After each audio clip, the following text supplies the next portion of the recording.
नमस्कार विद्यार्थियों, कैसे हो? अच्छे हो? विद्यार्थियों, आज हम आपकी जो श्रवण पुस्तक है कक्षा छठी की, उसके कविता श्रेय जो पिछले वीडियो में हमने पढ़ी थी, सीखी थी, उसी कविता के प्रश्नोत्तरों को हम करने जा रहे हैं। तो आइए धीरे धीरे उन प्रश्नोत्तरों को आप करेंगे। वीडियो को बिना स्किप किए धीरे धीरे आप पूरे वीडियो को एक बार अच्छे से देख लीजिएगा ताकि आपको लिखने में कोई परेशानी ना आए।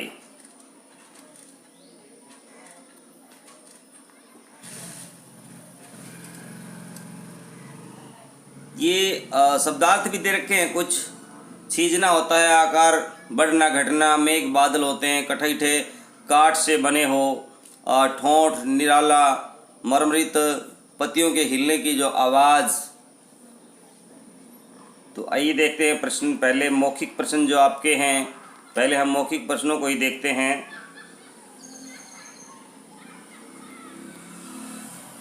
कवि किससे बातें कर रहे हैं? तो आइए सीधे पीडीएफ फाइल पे चलते हैं, आपको वहीं पे दिखाते हैं श्रेय कविता के प्रश्नोत्तर। कवि किससे बातें कर रहे हैं? तो कवि पेड़ से बातें कर रहे हैं। अगला प्रश्न है, पेड़ का स्वभाव कैसा है? तो पेड़ का स्वभाव शांत है।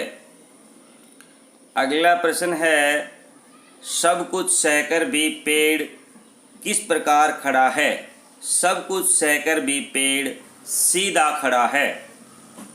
पेड़ की जड़ें कहाँ होती हैं? पेड़ की जड़ें मिट्टी में न जाने कहाँ तक। ये घड़ी हुई नहीं भाई, गड़ी हुई आएगा। ये थोड़ा सा मिसप्रिंट हो गया है, गड़ी हुई हैं। पेड़ ने किसको श्रेय दिया है? तो पेड़ ने धरती को अपने खड़े रहने का श्रेय प्रदान किया है। कोई विद्यार्थी चैनल पर अभी भी नया है तो भाई चैनल को सब्सक्राइब कर ले और साथ में लगे घंटे वाले बटन को भी दबाए,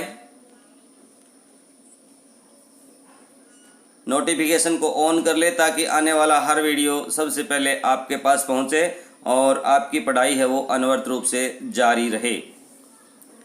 ये थे आपके मौखिक प्रश्न। अब बढ़ते हैं लिखित प्रश्नों की तरफ। पेड़ किस प्रकार अपनी जगह पर अड़ा है? तो पेड़ सब कुछ सहन करके अपनी जगह पर खड़ा है। गर्मी, सर्दी, पानी व सभी ऋतुओं को सहन करते हुए शांत और संतुलित अवस्था में अपना सिर ऊंचा किए हुए खड़ा है। अगला प्रश्न है, सूरज और चंद्रमा के लिए कवि ने क्या कहा है? तो सूरज और चंद्रमा के विषय में बताते हुए कवि कहता है कि सूर्य उदित होता है, अस्त हो जाता है, चांद भरता है, खाली हो जाता है, अर्थात घटता है, बढ़ता है। कवि ने चांद और सूरज के विषय में यही बताया है। अगला प्रश्न है, कवि ने पेड़ को शांत और धीर क्यों कहा है? भाई जिस प्रकार ऋषि मुनि सभी प्रकार के कष्टों को सहन करते हुए एक समान रहते हैं, उसी प्रकार पेड़ भी सर्दी, गर्मी, बसंत, बरसात सभी ऋतुओं में अपने आप को शांत अवस्था में बनाए रखते हैं। पेड़ ऋषि मुनियों की भांति शांत और सीधे खड़े हैं। अगला प्रश्न है, पेड़ ने क्यों कहा है कि श्रेय मुझे मत दो? तो भाई क्योंकि पेड़ जानता है कि उसका अस्तित्व खुद से नहीं है बल्कि धरती से है। क्योंकि पेड़ की लंबी जड़ें धरती के अंतरंग भाग तक फैली हुई हैं, इसलिए पेड़ ने कहा है कि सीधे खड़े रहने का श्रेय मुझे मत प्रदान करो।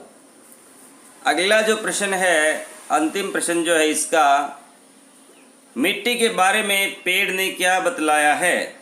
तो मिट्टी के बारे में व्याख्यान देते हुए पेड़ ने बताया है कि मेरा अस्तित्व मिट्टी से ही है, क्योंकि मेरी जड़ें मिट्टी में अंतरंग भाग तक फैली हुई हैं। मिट्टी के बिना मेरा अस्तित्व नहीं है। अर्थात कवि के कहने का भाव यह है कि पेड़ कहते हैं कि उसका अस्तित्व मिट्टी से है।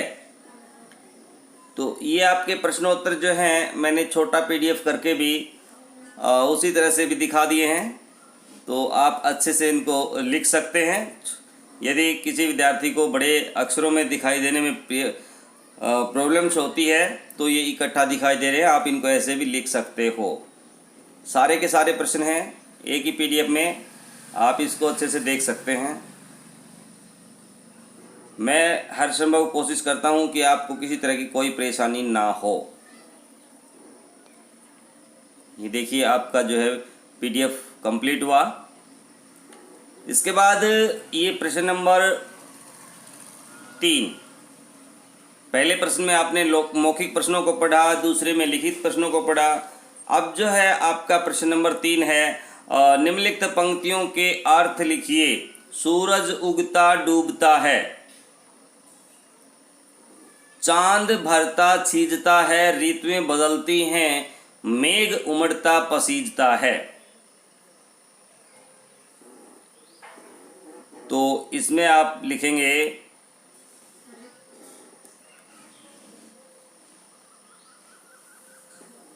कि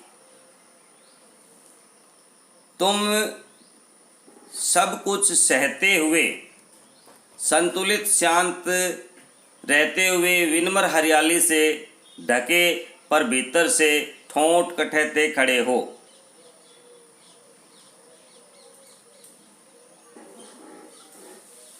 अगला है, श्रेय है तो मैं पैरों तले इस मिट्टी को जिसमें न जाने कहाँ मेरी जड़ें खोई हैं। ऊपर उठा हूँ उतना ही आकाश में जितना कि दूर धरती में मेरी जड़ें समाई हुई हैं। ये आपका सही उत्तर रहेगा। और इसके बाद जो है अगला प्रश्न है भाषा कौशल का। तो ये आपको संधि विच्छेद करना है, वार्ता आलाप संधि करना है। वार्ता प्लस में आलाप है तो इसका हो जाएगा वार्तालाप। मरम अरित मरमरित हो जाएगा, निर्विकार निर्विकार हो जाएगा, सशैव अवस्था सहस्वावस्था हो जाएगा, और सतुलित ये संतुलित हो जाएगा।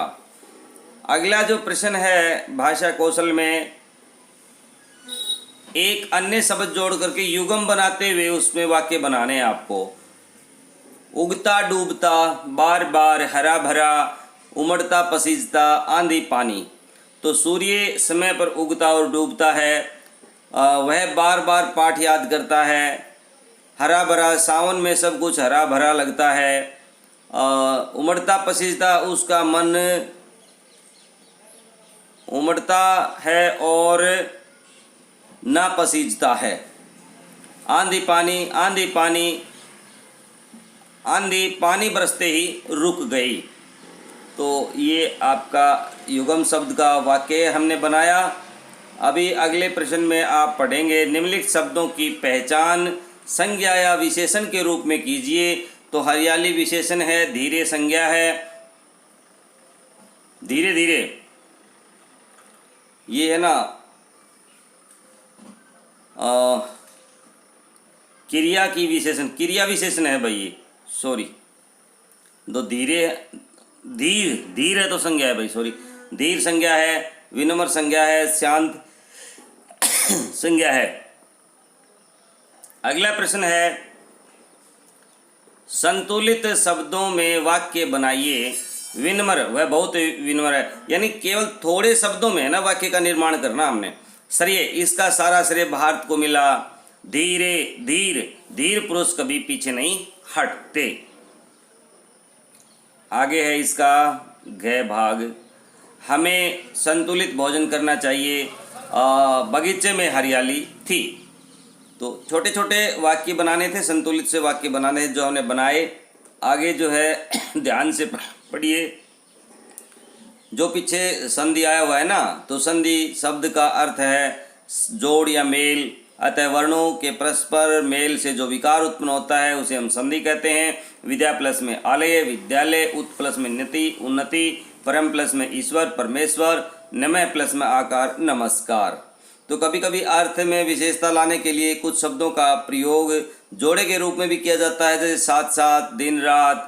ऐसे शब्द युगम शब्द कहलाते हैं। उदाहरण के लिए एक ही शब्द को 2 बार प्रयोग, गांव गांव समानार्थी से जातीय पद है। आदर सत्कार, दूध दही, विलोम शब्द का प्रयोग छोटा बड़ा, सुबह शाम आदि किया गया है। तो ये आपका प्रश्नोत्तरी भाग था, कंप्लीट हो चुका है। इससे आगे आपको कुछ करने की ज़रूरत नहीं है। ये आपका अगे जी का कवि परिचय भी है, चाहें तो आप इसको याद कर सकते हैं, अपने अध्यापक के सामने सुना सकते हैं। तो बने रहिए विद्यार्थियों मेरे साथ एजुकेशन पॉइंट हरियाणवी पर। हम मिलेंगे नेक्स्ट लेसन के साथ। तब तक के लिए जय हिंद, जय भारत, वंदे मातरम।